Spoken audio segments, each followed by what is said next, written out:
जय हिंद और वंदे मातरम दोस्तों। तो आज हम यूपी टेट 2026 के लिए यूपी टेट 2011 का उत्तर प्रदेश शिक्षा पात्रता परीक्षा 2011 का पेपर एक पीआरटी का 1 से 5 तक के शिक्षकों के लिए लाए हैं। इसका आज हम देखेंगे कि हिंदी का देखेंगे। अपन सीडीपी देख चुके हैं, ठीक है। तो अपन हिंदी देखेंगे, जैसे भाग 2 हिंदी ये रही, ठीक है।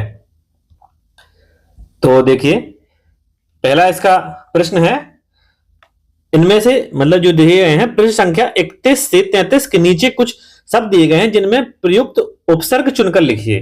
तो 31 का है, 31 है अपमान, अपमान, अपमान। अपमान में उपसर्ग क्या है? अपमान में उपसर्ग क्या है? अब है, अप है, अति है या अप है? बताइए तो कौन सा है अपमान में? तो अपमान में है ये हो जाएगा ऑप्शन नंबर डी अपना, अप, ठीक है। अगला है, देखिए इसमें है दूरवस्था। दूरवस्था में कौन सा उपसर्ग है? दूरवस्था में कौन सा उपसर्ग है? ये दूर, दूर, दूर, अब या दू, बताइए कौन सा है दुरावस्था में? तो यह इसका होता है समझिए दुर अवस्था, दुअवस्था, दुरावस्था, ठीक है। तो इसका हो जाएगा ऑप्शन नंबर बी सही जवाब, ठीक है। अगला है 33। 33 का है पराजय। पराजय में कौन सा उपसर्ग है? परी, प्रा, परा या आ? तो बताइए कौन सा है? इसमें हो जाएगा सी, परा। पराजय में है सी, परा उपसर्ग, ठीक है। 34 का है, 34 का है द्विगु समास का उदाहरण क्या है? तो बताइए द्विगु समास का उदाहरण क्या है? माता पिता, यथाशक्ति, नवग्रह या पीतांबर? तो हो जाएगा नवग्रह। इसमें संख्या संख्या आती है ना, ठीक है, संख्या आती है वहां द्विगु हो जाता है। तो इसमें 9 आ रहा है, नव, 9, तो हो जाएगा द्विगु समास, ठीक है। 35 है, हिंदी किस लिपि में लिखी गई थी?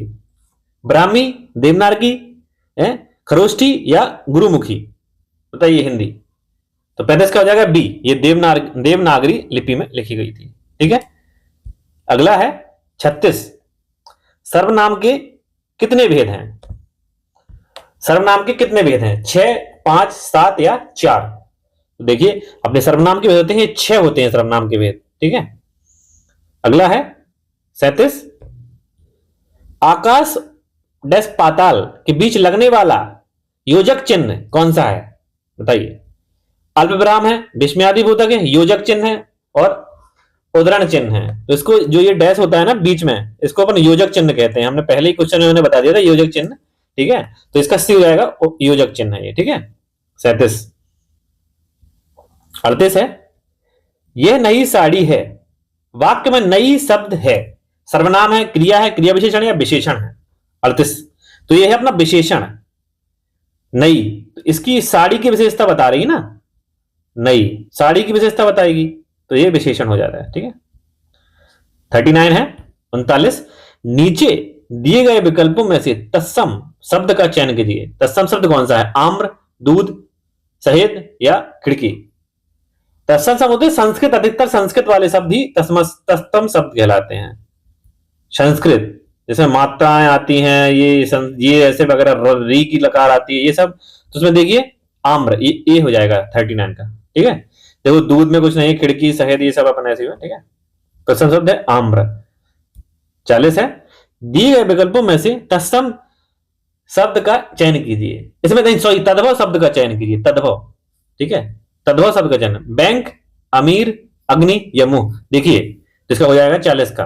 तो देखिए बैंक, इसमें यह आ गई है अंग की बिंदी, अग्नि में आधा गा आया है, देखिए ये आए हैं, मुंह में देखो चांद बिंदी आ गई है, ठीक है। तो इसका अपना सही आंसर हो जाएगा, ये हो जाएगा ऑप्शन नंबर बी, अमीर, ठीक है। ये तद्भव 40 का।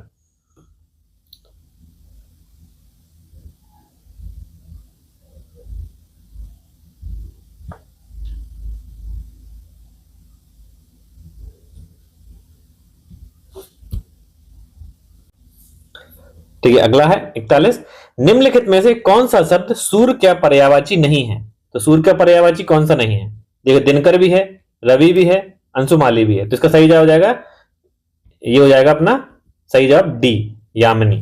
ठीक है, अगला है मनोरथ का संधि विच्छेद क्या होता है? मना प्लस रथ, मन धन ओरथ, मनोधर रथ या मन धन रथ, बताइए। तो 42 का हो जाएगा ये अपना ऑप्शन नंबर ए, मना धन रथ। ठीक है, मनोरथ। अगला है विद्यार्थी उदाहरण है वृद्धि स्वर संधि का, गुण स्वर संधि का, व्यंजन स्वर संधि का या दीर्घ स्वर संधि का। विद्यार्थी, विद्यार्थी किसका उदाहरण है? तो विद्यार्थी अपना हो जाएगा दीर्घ स्वर संधि का उदाहरण है। ठीक है, दिगंभ्रम उदाहरण है किसका है? दिगंभ्रम उदाहरण विसर्ग संधि का, अयादि स्वर संधि का, व्यंजन संधि का या यण स्वर संधि का। तो हो जाएगा व्यंजन संधि का। ठीक है, अगला है 45, बिल्ली छत से कूदी, नहीं, बिल्ली छत से कूद पड़ी, कौन सा कारक है? छत से अधिकरण है कि कर्म है, संप्रदान है या अपादान है? छत से कूदी है तो अपादान। ठीक है, डी। 46 है, नीचे लिखे वाक्य के लिए एक शब्द बताइए जो युद्ध में स्थिर रहता है। यशस्वी, सत्याग्रही, युधिष्ठिर या अश्वारोह, बताइए। तो ये हो जाता है युधिष्ठिर। ठीक है, युद्ध में स्थिर रहता है युधिष्ठिर, सी। ठीक है, अगला है 47, शैव कहते हैं, शैव किसे कहते हैं? जो शक्ति की उपासना करता हो, जो शिव की उपासना करता हो, जो विष्णु की उपासना करता हो, जो किसी भी उपासना नहीं करता हो, जो किसी की भी उपासना नहीं करता हो। 47 बताइए क्या है? तो ये है जो शिव की उपासना करता हो, ऑप्शन नंबर बी। ठीक है, अगला है 48, वाचाल कहते हैं, वाचाल किसे कहते हैं? जो जल्दी चलता है, जिसकी चाल ठीक ना हो, जो बहुत बोलता हो या जो चुप रहता हो, बताइए किसे कहते हैं? ये कहते हैं जो बहुत बोलता हो, वाचाल, ऑप्शन नंबर सी। ठीक है,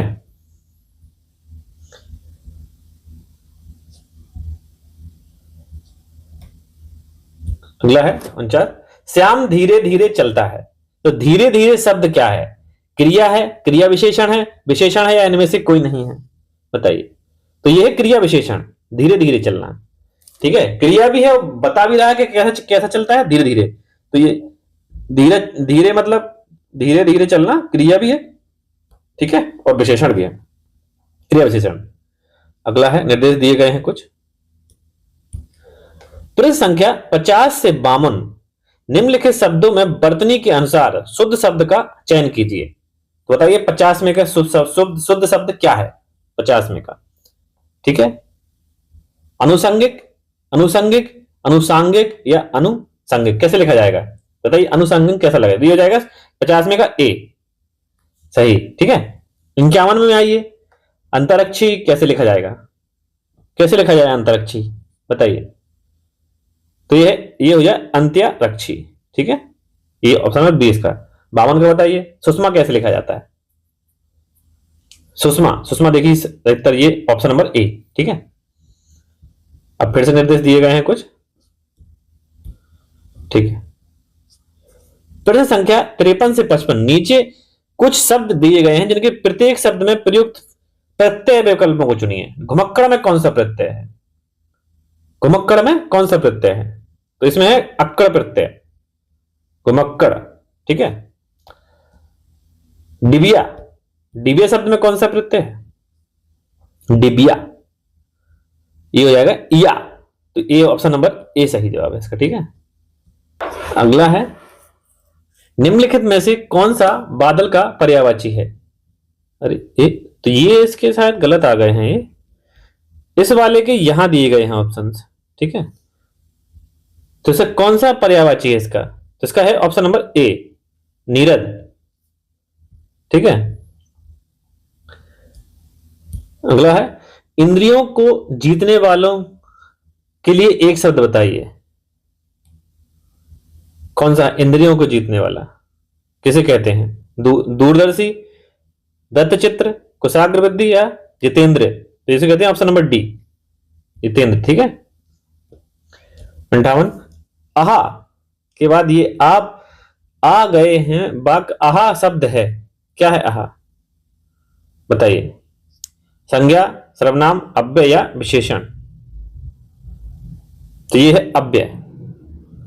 ठीक है, अगला है निम्नलिखित में से पुल्लिंग शब्द कौन सा है? नदी, पानी, इलायची या प्यास? नदी नहीं है, इलायची भी नहीं है, प्यास नहीं, प्यास लगी, तो ये है पानी, ऑप्शन नंबर बी। ठीक है, 60 अगला, और अगला पूरा खत्म है, 60 है, नेक्स्ट है, आखिरी है। पवन शब्द का संधि विच्छेद। पवन शब्द का पा प्लस अवन, पा प्लस वन, पौ प्लस अन या पौ प्लस अन? तो बताइए क्या है पवन का? तो जाएगा ऑप्शन नंबर सी सही जवाब इसका, पौ धन अन। ठीक है, यहां हमारे हिंदी के 2011 के पूरे प्रश्न खत्म होते हैं। ठीक है, अगली वीडियो में मिलते हैं अगले भाग के साथ। ठीक है, जय हिंद,